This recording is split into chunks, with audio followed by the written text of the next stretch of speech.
کلمہ پڑھنے والوں کو اور کس نے قتل کیا؟ کلمہ پڑھنے والے کو قتل کرنا جائز ہے؟ بھائی مفتی صاحب سے فتویٰ آپ لیجئے کہ کلمہ پڑھنے والے کو قتل کرنا جائز ہے تو مفتی صاحب فوراً فتوے کا رخ بدل دیں گے. کیسا کلمہ پڑھنے والا؟ اگر آپ اس طرح سے مسئلہ پوچھیں گے صحیح العقیدہ مسلمان کلمہ پڑھنے والے کا قتل کرنا جائز ہے تو قلم چل جائے گا نہیں. اور آپ یوں ہی پوچھ لیں گے کلمہ پڑھنے والے کا قتل جائز ہے بلا وجہ یا وجہان تو مفتی صاحب کا قلم دوسری طرح چلے گا. یہ پھر پوچھنا شروع کر دیں گے آپ سے کیسا کلمہ پڑھنے والا ہے, کس صورت سے قتل کے لیے پوچھ رہے ہو, قصاص کا معاملہ ہے کہ ظلم کا معاملہ ہے کہ کیسا معاملہ ہے. لیکن میں آپ سے مطلق سوال کر رہا ہوں ان کی زبان میں, کلمہ پڑھنے والے کا قتل جائز ہے؟ آپ کہو گے نہیں. پھر کربلا کے میدان میں معاملہ کیوں ہوا بھائی؟ حضرت امام حسین نے کیوں کلمہ پڑھنے والوں کو مارا؟ حضرت امام حسین نے کیوں کلمہ پڑھنے والوں کے خلاف تلوار اٹھائی؟ سنو, وہ کلمہ پڑھنے والے تھے, بد عمل تھے. بد عملی کی بنیاد پر ایک ناجائز قانون کو تقویت دے رہے تھے. امام حسین رضی اللہ تعالیٰ عنہ کی تلوار اٹھی کہ اب چاہے سر رہے نہ رہے, بد عمل لوگ بد عملی کی بنیاد پر کسی بد عمل کو تقویت دے مسلمانوں کا کہ وہ امیر ہو جائے, میں اس کو منظور نہیں کرتا ہوں. بد عملوں کے خلاف امام علی مقام کی تلوار چلتی رہی اور بد عقیدوں کے خلاف امام علی مقام کے باپ حضرت علی کی تلوار چلتی رہی. خارجیوں کو حضرت علی نے مارا ہے اور بد عمل یزیدیوں کو امام حسین نے مارا ہے, اور دونوں نے بتا دیا ہے کہ مومن صالح کی صلح نہ بد عمل سے ہو سکتی ہے نہ بد عقیدہ سے ہو سکتی ہے. اگر وہ علی کا جوہر دکھانا چاہتا ہے تو اسے خارجیوں کی طرح سے تلوار اٹھانی پڑے گی کہ جیسے خارجیوں کو علی نے مارا تھا ایسے تمہیں اسلام کے مخالفین کے خلاف تلوار اٹھانی پڑے گی. اور حسینی ہونے کا دم بھرتا ہے, عملی دنیا میں آنے کے بعد امام حسین کا کردار ادا کرنا پڑے گا. اعلی حضرت نے کتنا اہم کام انجام دیا ہے. جماعت رضائے مصطفیٰ کیوں تشکیل دی گئی تھی؟ یہ لوگ تو سیاسی بنیاد پر لیڈر بن رہے تھے, کانگریس پارٹی بنا رہے تھے, فلاں پارٹی بنا رہے تھے, فلاں پارٹی بنا رہے تھے. سب ایک ہو جاؤ, انگریزوں کو بھگاؤ. چاہے اسلام کا سودا کرنا پڑے, چاہے ایمان کا سودا کرنا پڑے, چاہے یہ نعرہ لگانا پڑے کہ ہندو مسلم سکھ عیسائی سب آپس میں ہیں بھائی بھائی, چاہے جیسا نعرہ لگانا پڑے, چاہے مسجد میں ان کو لا کر کے نعرہ لگوانا پڑے, چاہے مندر میں خود جا کر کے نعرہ لگانا پڑے. یہ وطن کی حفاظت کر رہے تھے, امام احمد رضا قوم کی حفاظت کر رہے تھے.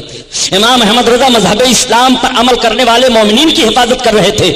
جماعت رضائے مصطفیٰ بنانے کا مقصد یہ نہیں تھا کہ مجھے دلی کا لال قلعہ حاصل ہو جائے, بلکہ جماعت رضائے مصطفیٰ بنانے کا مقصد یہ تھا کہ نظام الدین محبوب الہی کی چوکھٹ پر تمہارا سر سلامت رہے, اس لیے ہم یہ جماعت بنا رہے ہیں. ان کے جماعت بنانے کا مقصد یہ تھا کہ دلی کے لال قلعہ پر ہمارے اقتدار کا جھنڈا لہرائے. اور امام احمد رضا خان جو جماعت بنا رہے تھے کہ مسلمانوں کے ایمان و عقیدے کی حفاظت ہوتی رہے. ایمان و عقیدہ محفوظ ہے تو ملک محفوظ رہے گا, وطن محفوظ رہے گا, گھر محفوظ رہے گا. اور ایمان و عقیدہ سلامت رہی ہے تو ملک کی سلامتی سے تمہارا کوئی فائدہ نہیں ہوگا.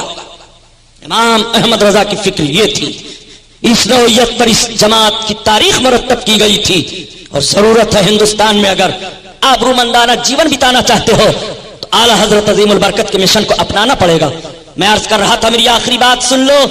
آقا کریم صلی اللہ تعالی علیہ وسلم کا قریبانہ حال, میرے سرکار پل صراط کے کنارے رب سلم کی دعا مانگ رہے ہیں, امتی جنت میں جا رہے ہیں.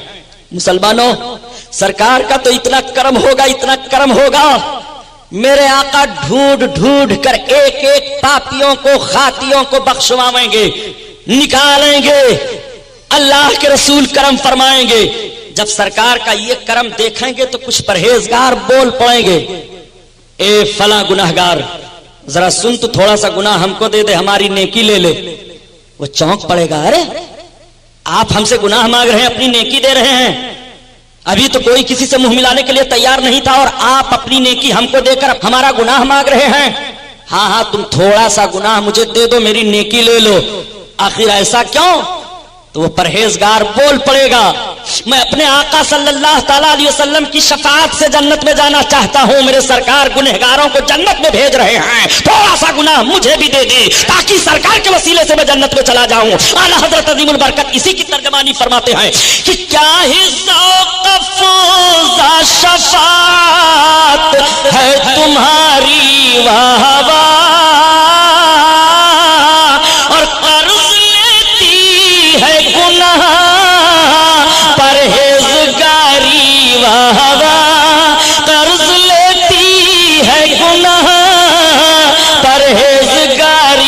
اللہ اللہ میرے آقا صلی اللہ تعالی علیہ وسلم سب کی بخشش کرائیں گے ڈھونڈ ڈھونڈ کر کے ایک ایک امتیوں کو.